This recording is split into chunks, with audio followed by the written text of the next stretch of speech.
Mayday.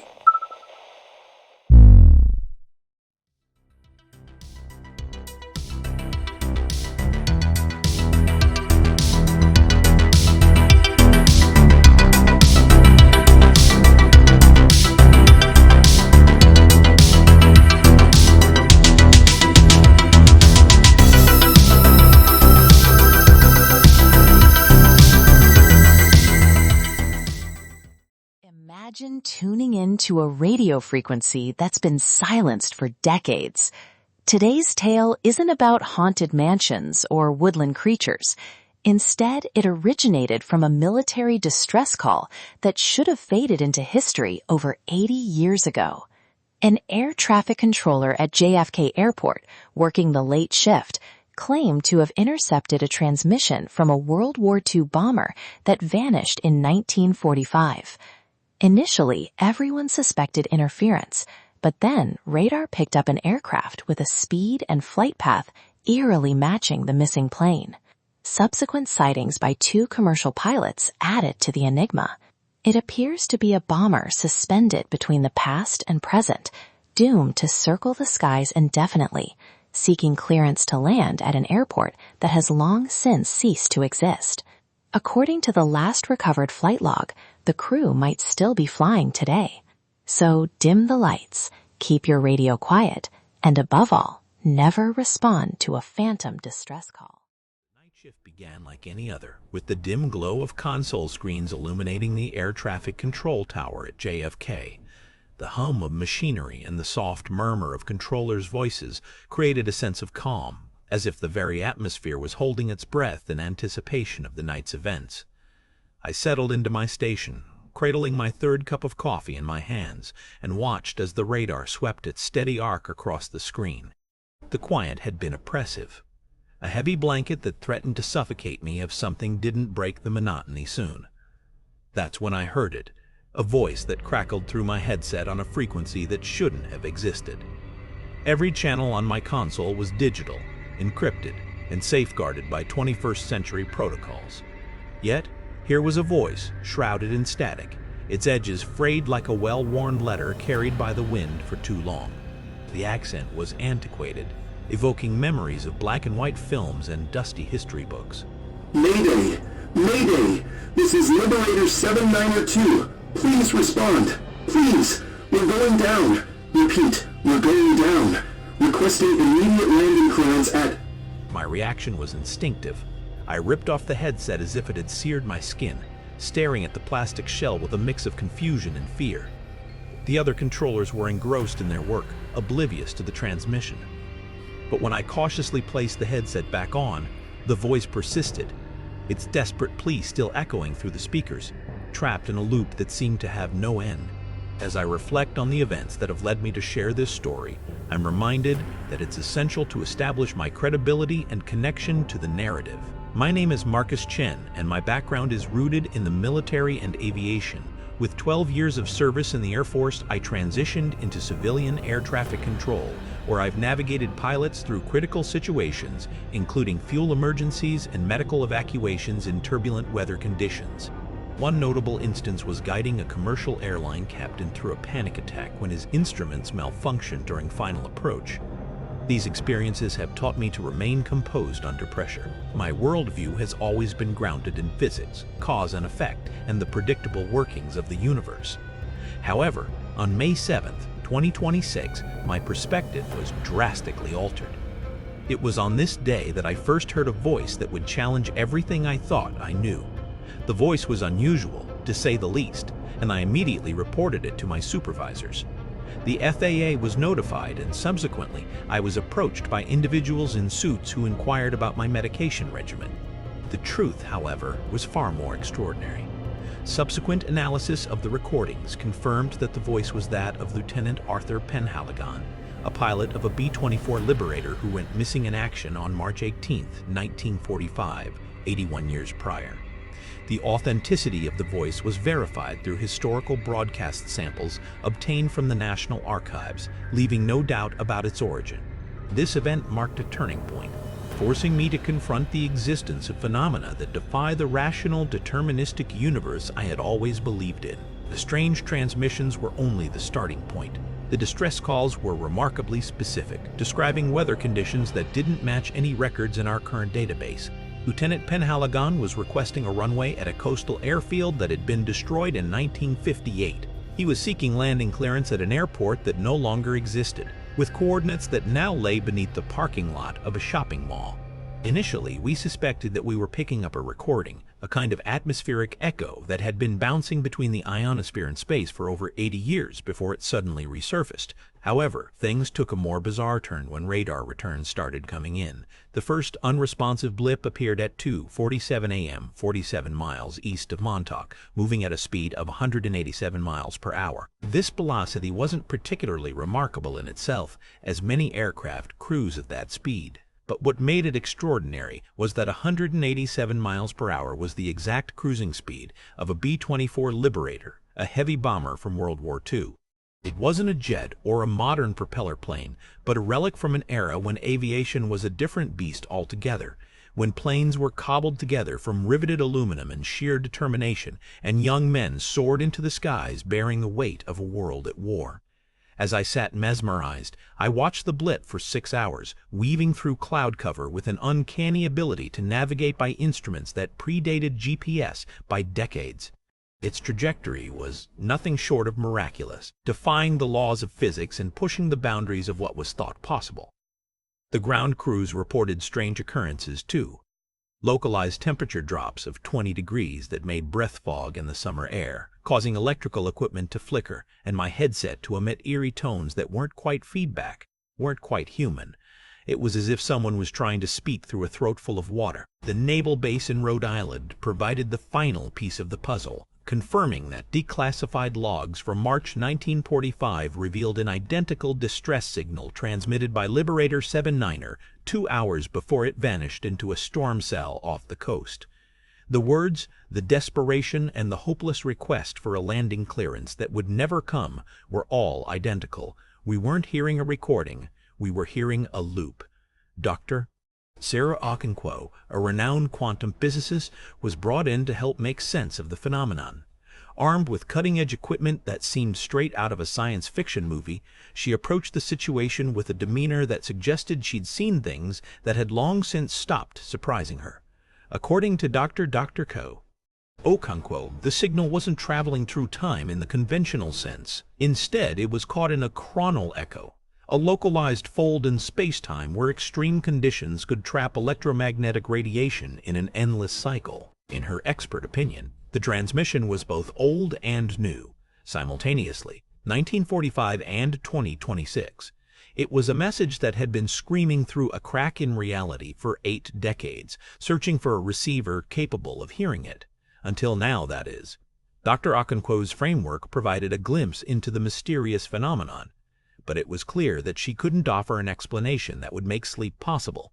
The revelation only raised more questions, and the team's encounter with the chronal echo would forever change their understanding of the universe. The events that unfolded on May 7, 2026 were nothing short of extraordinary.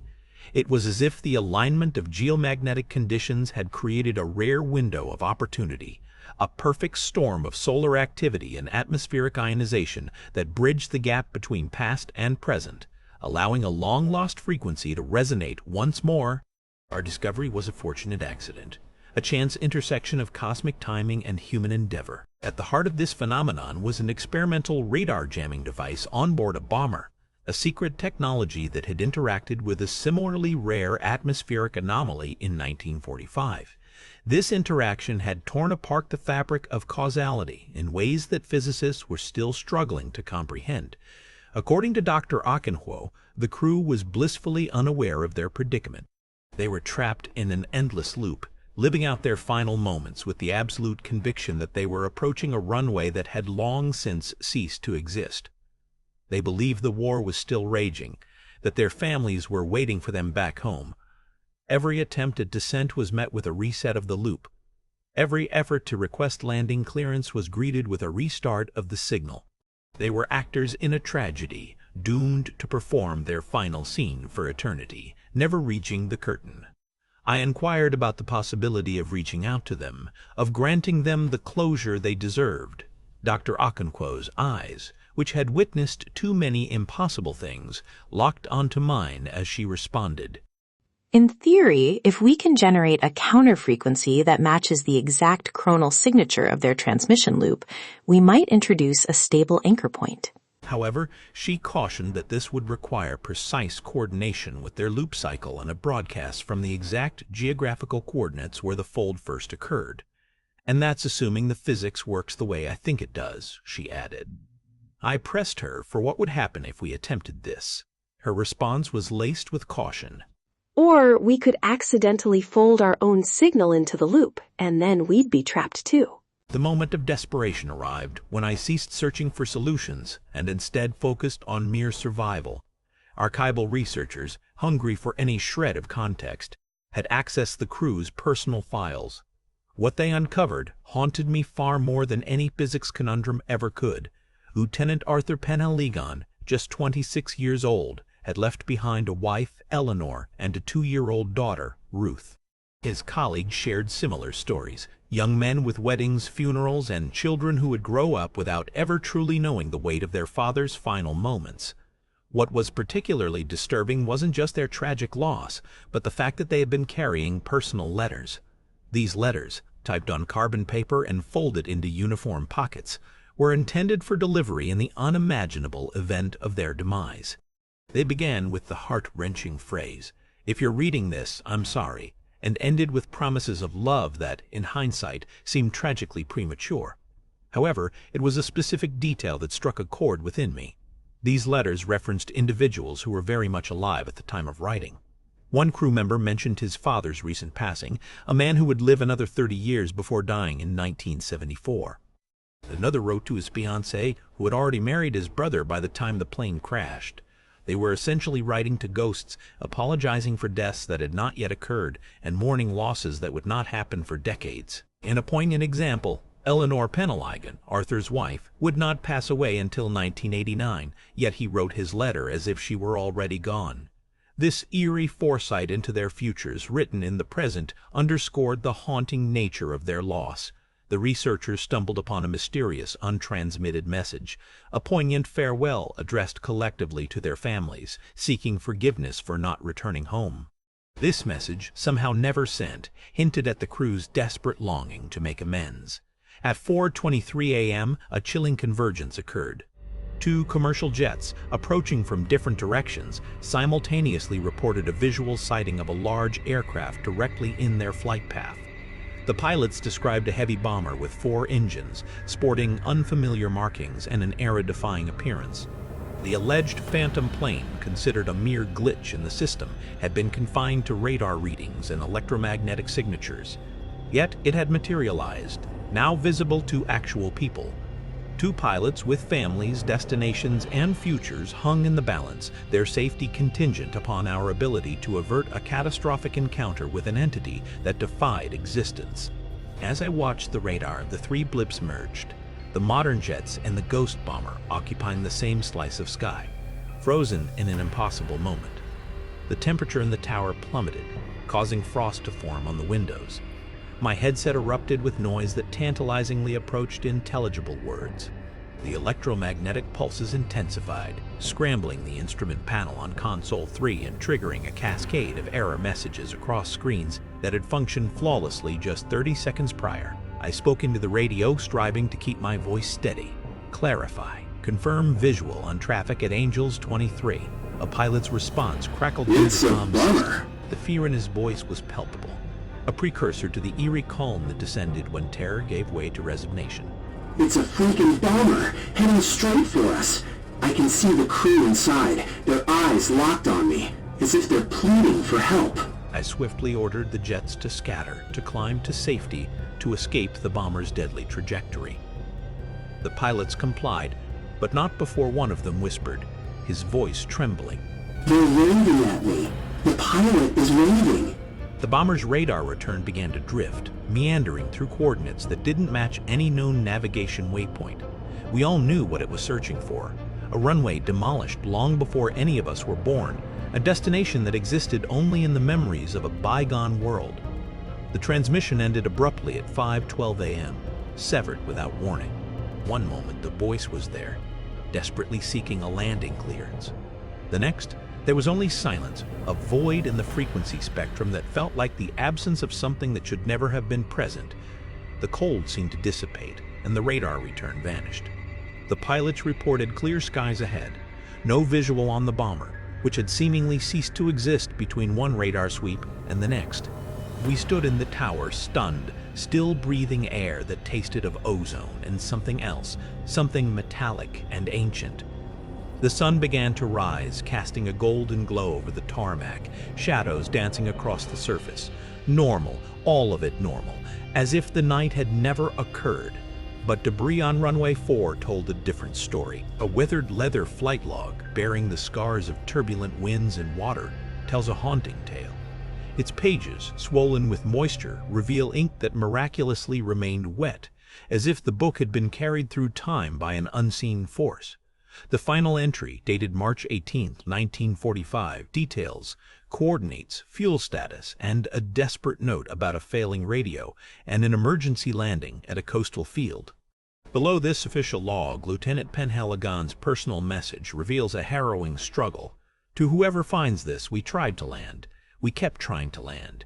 The runway won't answer us. The radio won't work. If you're reading this, please tell Eleanor I tried to come home. Tell her the loop wouldn't let us stop. Tell her I'm still flying and I'm still trying and I'll never stop trying and I'm sorry. 8 months have passed since this log was recovered and placed in a secure facility where researchers study it with bewilderment. Despite being submerged in the ocean for 81 years, the ink remains wet, defying explanation. The official report cites equipment malfunction, while the FAA attributes the incident to atmospheric interference and electromagnetic anomalies. However, I know what I witnessed. I know what I heard on that radar. I recall the desperation in a man's voice as he begged for landing clearance, a plea that his own death prevented him from ever receiving. Sometimes, in the quiet hours of the night when the tower is empty and the frequencies are still, I swear I can hear him still asking, still trying, still trite in that moment, unable to land or move on, waiting for a response that will never come. The physicists assure us that the conditions that enabled the signal to break through won't recur for another 30 years, and we've been told that we should be safe. According to them, the loop is stable, self-contained, and isolated within the pocket of space-time where it originated. However, every time I hear static on my headset or experience interference crackling through the electronics, my mind wanders back to Eleanor Penhaligon, who waited 60 years for a husband who had long since vanished. I think about Ruth, who grew up without a father and died without ever uncovering the truth about his disappearance. These thoughts lead me to consider the unsettling possibility that the crew might still be out there, trapped in an eternal loop, circling an invisible runway at coordinates that have long since ceased to exist. They're waiting for clearance that will never arrive, stuck in a never-ending cycle. These reflections are punctuated by the words of Lieutenant Penhaligon, from a final entry that wasn't part of any official log. He wrote that the loop wouldn't allow them to stop. It's striking how certain moments can last forever, how some signals refuse to fade, and how some pilots continue to fly long after the war has ended. Even after the world has forgotten their names and the runway they've been trying to reach has been replaced by a parking lot, a shopping mall, and a future that will never include them, they persist. They keep trying. And I keep listening, just in case.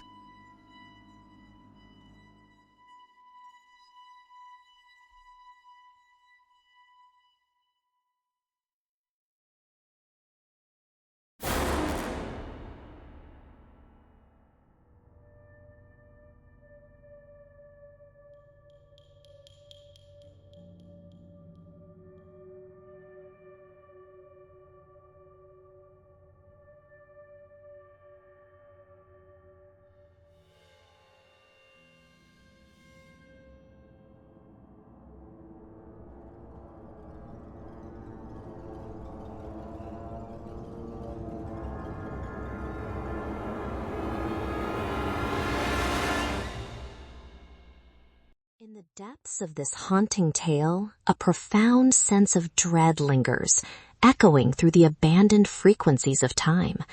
The most unsettling aspect may not be the phantom aircraft or the anomalous signal transmitted from the forgotten era of 1945.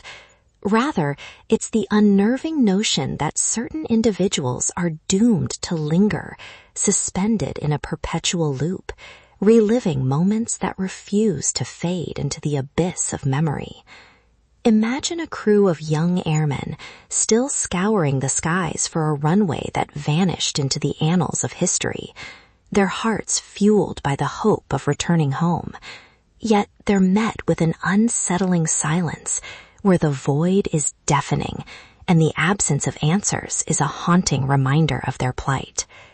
If the accounts are genuine, that bomber might still be traversing the desolate expanse of the ocean, circling above the forgotten coordinates, eternally seeking refuge and assistance. Consider the strange sounds we routinely dismiss as mere static, the whispers that vanish into the ether, only to be lost in the realm of interference. Are there signals surrounding us, echoes of catastrophes that refuse to subside, trapped in the fractures of time? When the stillness of the night is shattered by the crackle of a radio and a voice from the void emerges, do yourself a favor. Do not respond. Some distress calls were never intended to be heard again, and some pilots, their hearts heavy with the weight of their mission, never cease to fly. As the darkness closes in and the shadows deepen, remember that there are whispers in the night, yearning to be silenced. Good night, and may the shadows keep you company. You've survived another tale from 9 lives of fear, but don't get comfortable. If the shadows whispered to you tonight, hit like before they whisper again. Share this video with someone who thinks they're brave. Let's see how long their courage lasts. And subscribe, because around here, every click feeds the darkness, and the darkness remembers. Where the shadows linger long after the story ends. Stay scared.